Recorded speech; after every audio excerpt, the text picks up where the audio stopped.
Ke informasi lain, pemirsa, Azhari, pendiri pondok pesantren di Pati, Jawa Tengah, tersangka pencabulan terhadap puluhan santriwati, ditangkap oleh polisi. Tersangka sempat mangkir dan kabur dari panggilan pemeriksaan polisi.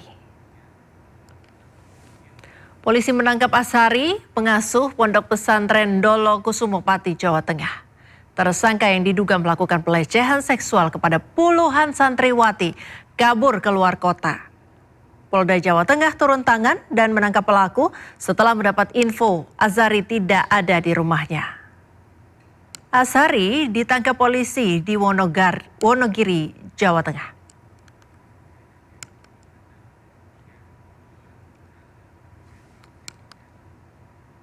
Pemirsa, demi alasan keamanan, Super Big Match Persija Jakarta versus Persib Bandung dipindahkan ke Stadion Segiri, Samarinda, Kalimantan Timur. Supporter Persija diperbolehkan menyaksikan langsung laga. Sementara pendukung Persib alias Bobotoh dilarang menemani tim idola mereka.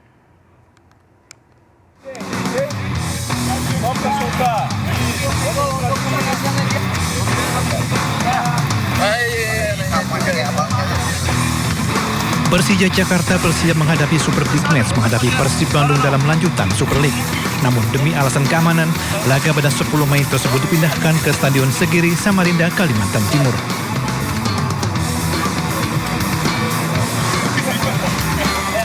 Direktur Utama I-League Ferry Paulus memastikan supporter Persija boleh menyaksikan langsung laga di pekan ke-32 tersebut.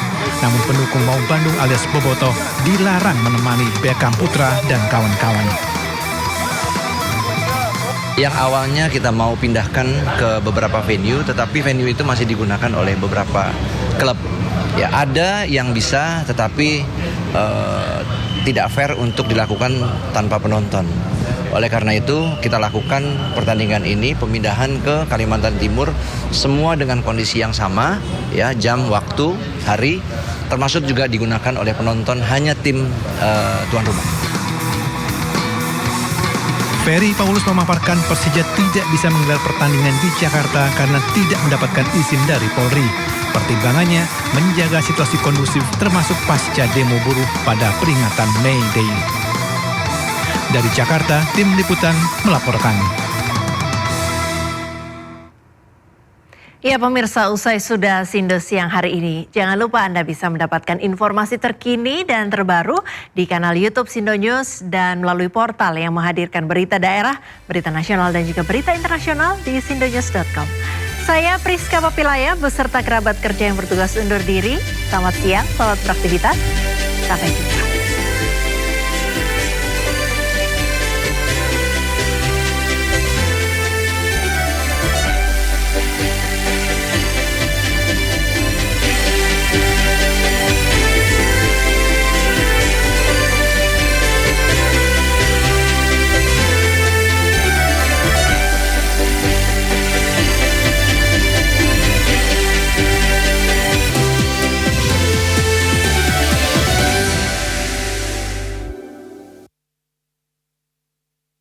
Pemirsa, hujan yang mengguyur kawasan Kuningan, Jakarta Selatan kerap memicu pelanggaran lalu lintas di jalanan. Sebuah mobil dinas TNI Angkatan Darat Bintang 2 menerobos dan lawan arah hingga ditegur oleh pengendara lain.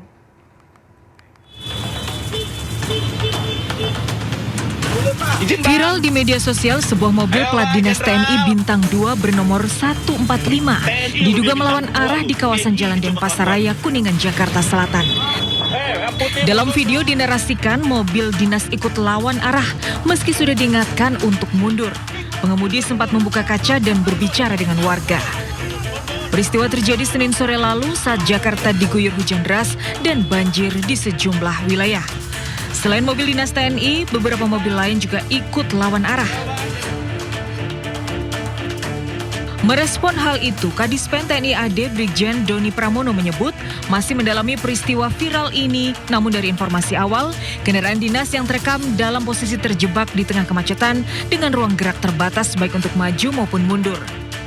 Namun potongan video yang beredar hanya menampilkan sebagian situasi, sehingga mempersepsikan kendaraan dinas menjadi penyebab utama kemacetan. Kadispen AD menyayangkan ada upaya provokasi saat merekam meski pengemudi telah menahan diri dan berusaha kembali ke jalur dengan aman. TNI AD menekankan kepada seluruh prajurit untuk tertib berlalu lintas dan menjadi contoh masyarakat.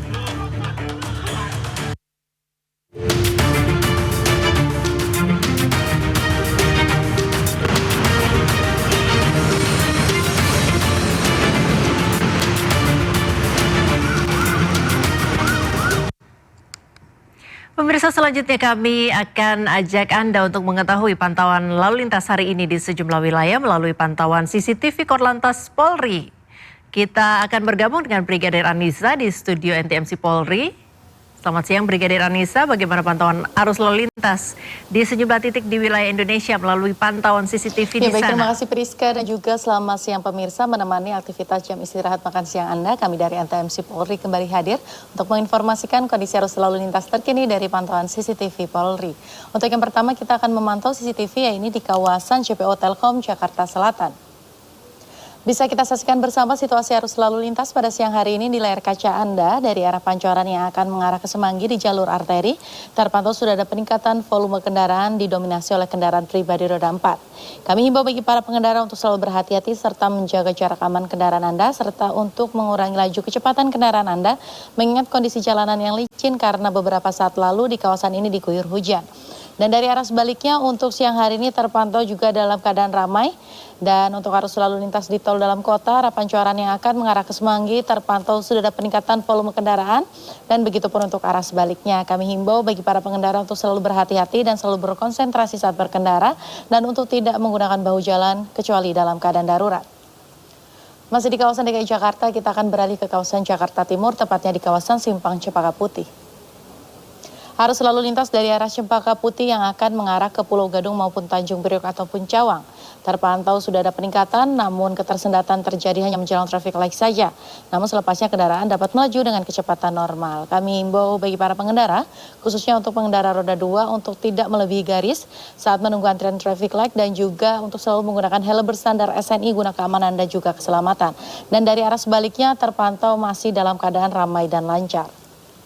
Dari kawasan DKI Jakarta kita akan bergeser ke kawasan Palembang, tepatnya di kawasan Simpang Alang-Alang Lebar. Arus lalu lintas dari Banyuasin yang akan mengarah ke Jambi terpantau relatif lancar.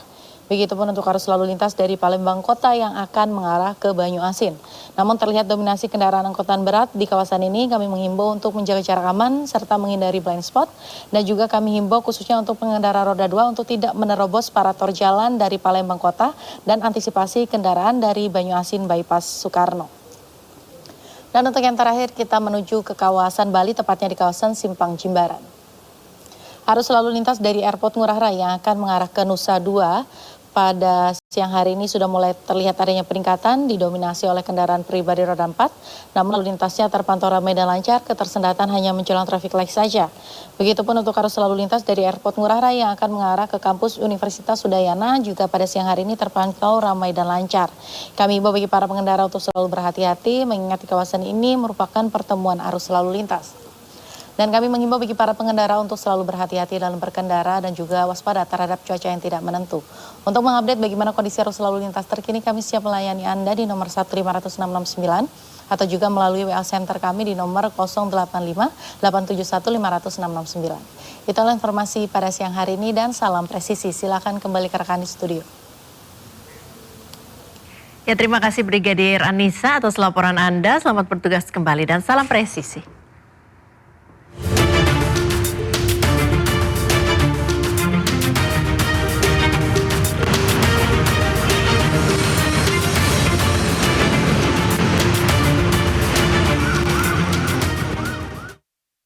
Pemirsa, Presiden Prabowo Subianto bertolak ke Cebu, Filipina untuk menghadiri konferensi tingkat tinggi KTT ke-48 ASEAN.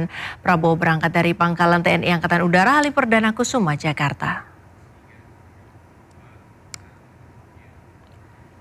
Keberangkatan Prabowo dilepas oleh Wakil Presiden Gibran Rakabuming Raka dan sejumlah anggota Kabinet Merah Putih. Presiden Prabowo bersama rombongan terbatas lepas landas dari Halim Perdana Kusuma sekitar pukul 9 pagi tadi.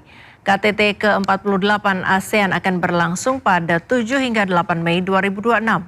Setidaknya di Cebu, Prabowo dijadwalkan menghadiri salah satu agenda KTT, yakni KTT Brunei Darussalam Indonesia Malaysia Filipina East Asian Growth Area yang menjadi forum strategis untuk memperkuat konektivitas dan kerjasama ekonomi subkawasan ASEAN.